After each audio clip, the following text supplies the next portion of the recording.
আসসালামু আলাইকুম ওয়া রাহমাতুল্লাহ। সুপ্রিয় আলোকিত পথের দর্শক মণ্ডলী, আশা করি সবাই ভালো আছেন।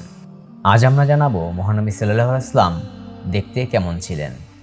মুমিন হৃদয়ের একান্ত আশা, যদি সবকিছুর বিনিময়ে হলেও প্রিয় নবী সাল্লাল্লাহু আলাইহি ওয়াসাল্লামকে জীবনে একবার দেখতে পেতাম। যে নবীজিকে ঈমানের চোখে একবার দেখবেন, তাকে জাহান্নামের আগুন স্পর্শ করবে না। তিরমিজি। প্রিয় নবী সাল্লাল্লাহু আলাইহি ওয়াসাল্লামের আকার আকৃতি অনেক সাহাবী থেকে বর্ণিত হয়েছে। মানবজাতির জন্য মহান আল্লাহর প্রেরিত সর্বশেষ নবী হযরত মুহাম্মদ সাল্লাল্লাহু আলাইহি ওয়াসাল্লাম সর্বগুণে গুণান্বিত অতি মহৎ একজন মানুষ ছিলেন। মানুষের দৃষ্টিতেও তিনি অত্যন্ত মর্যাদাশীল ছিলেন।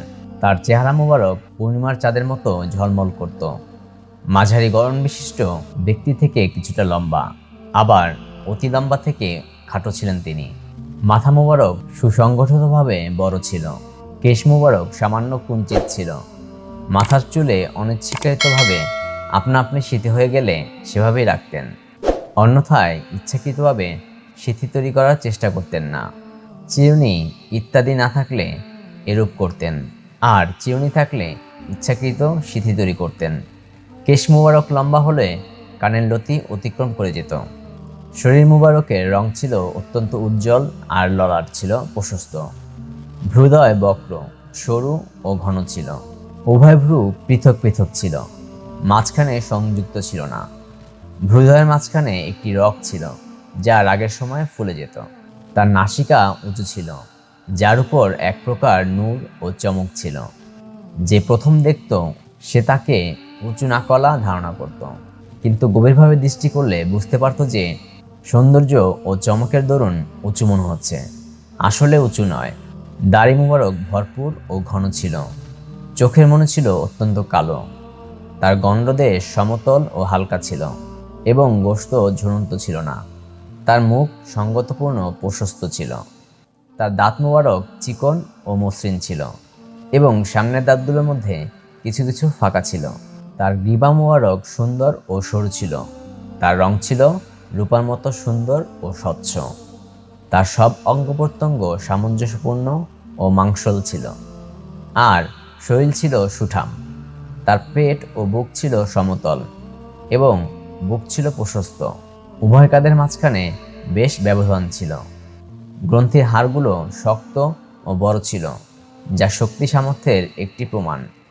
শরীরের যে অংশে কাপড় থাকতো না তা উজ্জ্বল দেখাতো। বুক থেকে নাভি পর্যন্ত চুলের সরুরেখা ছিল। তাছাড়া বুকের উভয় অংশ ও পেট কেশমুক্ত ছিল, তবে উভয় বাহু, কাঁধ ও বুকের উপরিভাগে চুল ছিল। তার হাতের কবজি দীর্ঘ, এবং হাতের তালু প্রশস্ত ছিল। শরীরের হাড়গুলো সামঞ্জস্যপূর্ণ ও সোজা ছিল। হাতের তালু ও উভয় পা কোমল ও মাংসল ছিল। হাত ও পায়ের আঙ্গুলগুলো পরিমিত লম্বা ছিল। পায়ের তালু কিছুটা গভীর, এবং কদম মুবারক এরকম সমতল ছিল যে ও মসৃণতার দরুন পানি আটকে থাকতো না, সঙ্গে সঙ্গে গড়িয়ে পড়ত। তিনি যখন পথ চলতেন তখন শক্তি সহকারে পা তুলতেন এবং সামনের দিকে ঝুঁকে চলতেন। পা মাটির উপর সজোরে না পড়ে আস্তে আস্তে পড়ত। তার চলার গতি ছিল দ্রুত, এবং পদক্ষেপ অপেক্ষাকৃত দীর্ঘ হতো। ছোট ছোট কদমে চলতেন না। চলার সময় মনে হতো যেন তিনি উচ্চভূমি থেকে নিম্নভূমিতে অবতরণ করছেন। যখন কোনো দিকে মুখ ঘোরাতেন তখন সম্পূর্ণ শরীরসহ ঘোরাতেন। তার দৃষ্টি নত থাকত, এবং আকাশ অপেক্ষা মাটির দিকে অধিক নিবদ্ধ থাকত।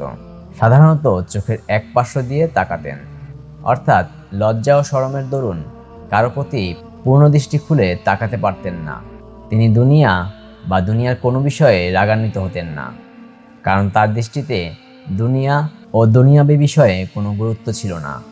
তবে দিনী বিষয়ে বা হকের উপর কেউ হস্তক্ষেপ করলে ক্রোধে তার চেহারা এরূপ পরিবর্তন হয়ে যেত যে তাকে কেউ চিনতে পারত না। যখন কোনো কারণে কোনো দিকে ইশারা করতেন তখন সম্পূর্ণ হাত দ্বারা ইশারা করতেন। বিনয়ের খেলাপ বলে আঙ্গুল দ্বারা ইশারা করতেন না। তিনি আশ্চর্যবোধকালে হাত মোবারক উল্টে দিতেন। কথা বলার সময় কখনো কথার সঙ্গে হাত নাড়তেন, কখনো ডান হাতের তালু দ্বারা বা বৃদ্ধাঙ্গুলির পেটে আঘাত করতেন। কারো প্রতি অসন্তুষ্ট হলে তার দিক থেকে মুখ ফিরিয়ে নিতেন। ও অমনোযোগিতা প্রকাশ করতেন অথবা তাকে মাফ করে দিতেন। যখন তিনি খুশি হতেন তখন লজ্জায় চোখ নিচু করে ফেলতেন। তার বেশিরভাগ হাসি মুচকি হাসি হতো, আর সেই সময় তার দাঁত মোবারক শিলার মতো শুভ্র ও উজ্জ্বল দেখাতো।